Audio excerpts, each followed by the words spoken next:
ഒടുവിൽ സ്റ്റാലിൻ ജോസഫ് തന്നെ ചതിച്ചവരെ കണ്ടെത്തുന്നു. മഴ തോരും മുമ്പേ എന്ന ജനപ്രിയ സൂപ്പർ ഹിറ്റ് പരമ്പരയുടെ വരും ദിവസത്തെ ആകാംക്ഷ നിറഞ്ഞ ഒരു എപ്പിസോഡുകളിലേക്കാണ് ഞാൻ നിങ്ങളെ കൊണ്ടുപോകുന്നത്. അങ്ങനെ ബാലചന്ദ്രൻ്റെ അപ്രതീക്ഷിതമായുള്ള ആ വരവും ആ കൂടിക്കാഴ്ചയും സ്റ്റാലിൻ ജോസഫിനെ ആകെ അസ്വസ്ഥനാക്കുന്നു.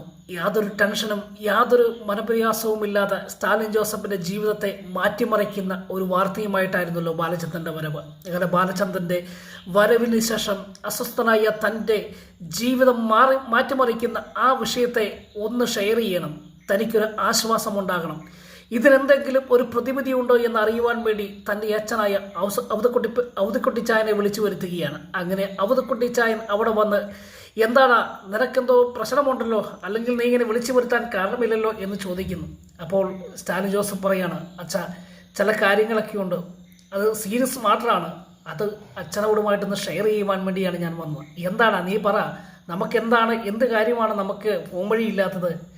അങ്ങനെ സ്റ്റാലിൻ ജോസഫ് തൻ്റെ അച്ഛനോട് പറയാണ്, അച്ഛാ, ബാലചന്ദ്രൻ എന്ന ഒരു പാലാക്കാരൻ എന്നെ കാണാൻ വരികയും അദ്ദേഹം എനിക്കൊരു മോളുണ്ടെന്നും 22 വയസ്സുള്ള ഒരു മോളുണ്ടെന്നും പറഞ്ഞു. ഇത് കേട്ടത് പൊട്ടിച്ചിരിച്ച അവതക്കുട്ടിച്ചായൻ, ആ പൊട്ടിച്ചിരിയിൽ നമുക്ക് മനസ്സിലാക്കാൻ കഴിയുന്നത് ഈ ചതിയിൽ അദ്ദേഹവും പങ്കാളിയാണ് എന്നുള്ളതാണ്. അങ്ങനെ പൊട്ടിച്ചിരിച്ചുകൊണ്ട് പറഞ്ഞു, എടാ, നിനക്ക് ഇതിനെ വല്ലോ കാര്യമുണ്ടോ? നീ ഇതൊക്കെ എന്തിനാണ് അന്വേഷിക്കുന്നത്? അതൊക്കെ വല്ലോ കാശിന് വേണ്ടി വല്ലോ ചെയ്യുന്ന വല്ലോ ഉടായ്പ കേസുമായിരിക്കും. നീ അതിനെക്കുറിച്ചൊന്നും ചെവി കൊടുക്കണ്ട. ഈ സംസാരം അല്ലെങ്കിൽ ഈ വാക്കുകൾ സ്റ്റാലിൻ ജോസഫിനെ ആശ്വാസം കൊടുത്തില്ല കേട്ടോ. ഒടുവിൽ സ്റ്റാലിൻ ജോസഫ് പറയാണ്, ഇല്ലച്ചാ, ഈ പറഞ്ഞ കാര്യം വെറുതെയാകാൻ സാധ്യതയില്ല. കാരണം പാലായിൽ നിന്ന് ഒരാൾ എന്നെ കാണാൻ ഇവിടെ വരികയും ഇങ്ങനെ ഒരു കാര്യം പറയുകയും ചെയ്തിട്ടുണ്ടെങ്കിൽ അതിനകത്ത് എത്രത്തോളം സത്യമുണ്ടെന്ന് എനിക്ക് അറിയണമല്ലോ. അതുകൊണ്ട് നമുക്കതിനെക്കുറിച്ചൊന്ന് അന്വേഷിക്കണം. എന്നാൽ അവതക്കുട്ടിച്ചായനായിട്ട് അമ്പിനും വലിയ മടുക്കുന്നില്ല. ഇല്ലടാ, വിടറാ, കേസ് വിടറാ, നീ ആവശ്യമില്ലാത്ത കാര്യങ്ങളൊന്നും എടുത്ത് തലയിൽ വെക്കില്ല. നമുക്ക് ആവശ്യത്തിനേറെ ടെൻഷനുണ്ട്, പ്രശ്നങ്ങളുണ്ട്. ഇതിനിടയിൽ നിന്റെ മോളാണെന്നും പറഞ്ഞ് ആരെങ്കിലും വന്നു കഴിഞ്ഞാൽ നീ അതൊന്നും അംഗീകരിച്ചു കൊടുക്കണ്ട. ഈ കേസ് ഇവിടെ കൊണ്ട് വിട്ടാളാൻ പറയുന്നു. പക്ഷേങ്കിൽ സ്വന്തം മോളുടെ കാര്യമായതുകൊണ്ട് തന്നെ സ്റ്റാലിൻ ജോസഫിന് അതങ്ങ് വെറുതെ വിടുവാൻ കഴിഞ്ഞില്ല. അതിനുശേഷം എന്തായാലും അച്ഛൻ തനിക്ക് യാതൊരു ആശ്വാസവാക്കും തരുന്നില്ല എന്ന് മനസ്സിലാക്കിയ സ്റ്റാലിൻ രണ്ടും കൽപ്പിച്ച് നമ്മുടെ ബാലചന്ദ്രനെ വിളിക്കുന്നുണ്ട് കേട്ടോ. അതിനുശേഷം വലിയ വാക്കുതർക്കമുണ്ടാകുകയും അങ്ങനെ സ്റ്റാലിൻ ജോസഫിനെയും തൻ്റെ അച്ഛൻ്റെയും സംസാരം കേട്ട ബാലചന്ദ്രന് മനസ്സിലായി, ഇത് ഒരു കൈക്ക് പോകുന്നതല്ല, ഒരു നടക്കി പോകുന്നതല്ല. അതുകൊണ്ട് തന്നെ ബാലചന്ദ്രൻ അവരുടെ ഫോൺ കട്ട് ചെയ്യുകയും ഇതിനുശേഷം പ്രശ്നമെല്ലാം തീർന്നല്ലോ എന്ന് ആശ്വസിച്ചു മദ്യം കഴിച്ചുകൊണ്ടിരിക്കുന്ന അവതക്കുട്ടിച്ചായൻ്റെ അടുക്കിലേക്ക് സ്റ്റാലിൻ ജോസഫ് വന്നു പറയുകയാണ്, അച്ഛാ, ഞാനും വൈജയന്തിയുമായിട്ടുള്ള പ്രണയം നിങ്ങൾക്കെല്ലാം അറിയാമായിരുന്നു. ഞങ്ങൾ ഒരുമിക്കാതിരിക്കുവാനായിരുന്നല്ലോ നിങ്ങളെല്ലാം ശ്രമിച്ചത്. എന്നാൽ ഇതിൻ്റെ അകത്ത് നിങ്ങളും അതുപോലെ വൈജയന്തിൻ്റെ വീട്ടുകാരും ചില കളികൾ കളിച്ചു എന്ന് ഞാൻ അറിഞ്ഞു. അത് ശരിയാണോ എന്ന് ചോദിക്കുന്നു. അല്ലെങ്കിൽ എന്നെ ചതിക്കുവാൻ, അല്ലെങ്കിൽ ഞാനും വൈജയന്തിയും തമ്മിൽ ഒന്നിക്കാതിരിക്കുവാൻ നിങ്ങൾ ചില ധാരണകൾ ഉണ്ടാക്കി എന്ന് ഞാൻ അറിഞ്ഞു. അത് ശരിയാണോ എന്ന് ചോദിക്കുകയാണ്. ആ ചോദ്യത്തോടു കൂടിയാണ് ഇന്നത്തെ എപ്പിസോഡ് അവസാനിക്കുന്നെങ്കിലും ആ ചോദ്യം ചങ്കിന് കൊള്ളുന്നതായിരുന്നു അവതക്കുട്ടിച്ചായനെ. കാരണം ഇത്രയും സമയം ചിരിയോടുകൂടി കാര്യങ്ങളൊക്കെ വളരെ കൂളായിട്ട് പറഞ്ഞു പോയ അവതക്കുട്ടിച്ചായന് ഇനി മുൻപോട്ട് ഒരടി പോലും വെക്കാൻ കഴിയില്ല. കാരണം സ്റ്റാലിൻ ജോസഫിൻ്റെ ചോദ്യം അത്രത്തോളം ഗൗരവമേറിയതായിരുന്നു. അവതക്കുട്ടിച്ചായൻ അതിൽ നിന്ന് ഒഴിഞ്ഞു മാറാൻ ശ്രമിക്കുന്നുണ്ടെങ്കിലും സ്റ്റാലിൻ ജോസഫ് വിടുന്നില്ല. അപ്പൻ്റെ അല്ലേ മോൻ, വിടാൻ കഴിയുമോ?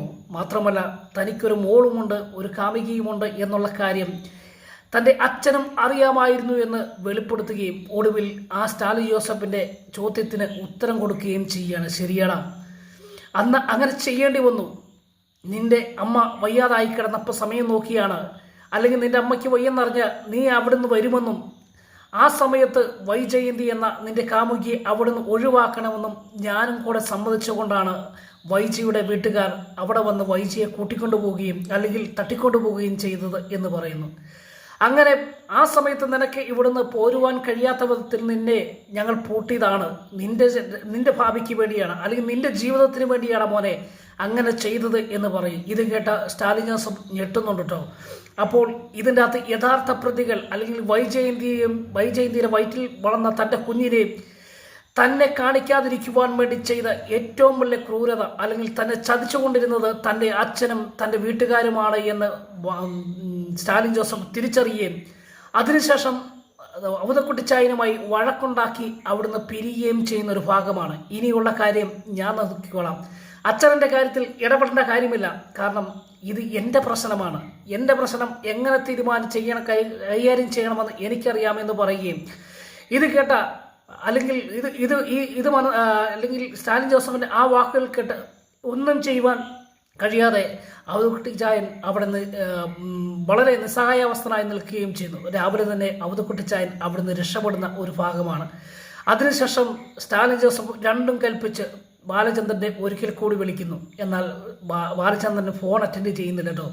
അങ്ങനെ ഒടുവിൽ ബാലചന്ദ്രനെ അന്വേഷിച്ച് തൻ്റെ വീട്ടിൽ ചെല്ലുവാൻ സ്റ്റാലിൻ ജോസഫ് തീരുമാനിക്കുകയും അങ്ങനെ വീട്ടിലെത്തുകയും അലീനയെ കാണുകയും അലീനയുടെ ആ മുഖം കണ്ടപ്പോൾ തന്നെ തൻ്റെ മോളാണ് എന്ന് ഉറപ്പിക്കുകയും ചെയ്യുന്ന ചില ഭാഗങ്ങളൊക്കെ ആയിരിക്കും നാളത്തെ എപ്പിസോഡിൽ കാണാൻ പോകുന്നത്. അപ്പോൾ അടുത്ത ദിവസത്തെ എപ്പിസോഡുമായി കാണും വരെ എല്ലാവർക്കും ഗുഡ് ബൈ.